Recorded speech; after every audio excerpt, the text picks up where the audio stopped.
সংসদীয় যে সার্বভৌমত্ব, পার্লামেন্টারি যে সাবরেনিটি এবং পপুলার যে সাবরেনিটি মানে গণসার্বভৌমত্ব, গণভোটের ধারণা কিন্তু গণসার্বভৌমত্বের সাথে সংশ্লিষ্ট। আর আপনি ইনডাইরেক্ট ডেমোক্রেসির সাথে সংশ্লিষ্ট হলো সংসদ যে আইন প্রণয়ন করতে পারে এবং আইনটা যে করে। যখনই মৌলিক কাঠামোগুলো পরিবর্তন হয় তখন কিন্তু সংসদ আইনটা প্রণয়ন করে তার ডাইরেক্ট ডেমোক্রেসির জন্য আবার জনগণের কাছে যায়, কারণ এটা মৌলিক কাঠামো পরিবর্তন হয়েছে। বাংলাদেশে এখন যে সংস্কার আলোচনা সেটা মৌলিক কাঠামোকে নিয়ে আলোচনা। এখন রাজনৈতিক দলগুলো ঐক্যমত্য হয়েছে কিছু কিছু বিষয়ে, অধিকাংশ বিষয়েই একমত হয় না। যে সকল বিষয়ে একমত হয়েছে সেগুলো একরকম, আবার কোনো কোনো বিষয়ে মৌলিক সংস্কারের প্রশ্ন আসছে। কিন্তু দেখা যাচ্ছে কি বাংলাদেশের যে জনগণের যে রিপ্রেজেন্টেশন, মানে আমার ভোটের মাধ্যমে যেটা দেখি, তার প্রতিনিধিত্ব খুবই সামান্য।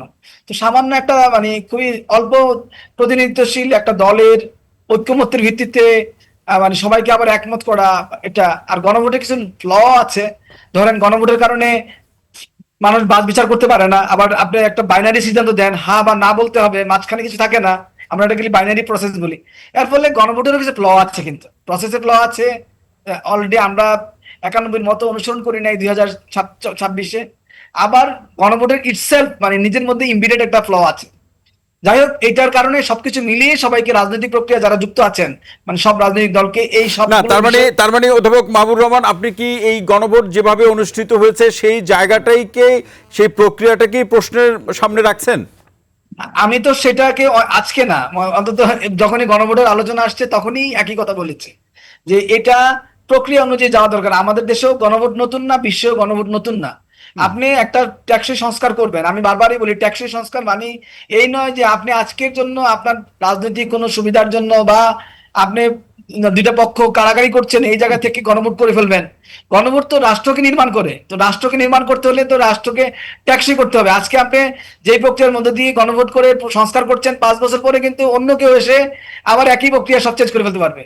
আমি সেই প্রক্রিয়ার বিরোধিতা করি। আমি মনে করি আপনি যদি রাষ্ট্রকে নির্মাণ করতে চান সবার ঐক্যমত্যের মধ্যে দিয়ে যান। ঐক্যমত্যটা কি?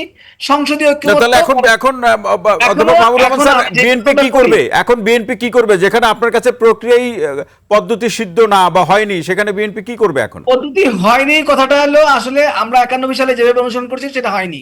আর আচ্ছা। এটা না হওয়ার দরকার ছিল না। আমরা সংসদীয় প্রক্রিয়ার মধ্য দিয়ে আবার গণভোটের ইলেকশনে পরে যেতে পারতাম। এখনো যাওয়ার সম্ভাবনা আছে। এখন আপনি ঐক্যমত্য হন, আবার গণভোট দেন। গণভোট তো আপনি একবার করেছেন দিকে আরেকবার করতে পারবেন না, তা তো নিষেধাজ্ঞা নাই।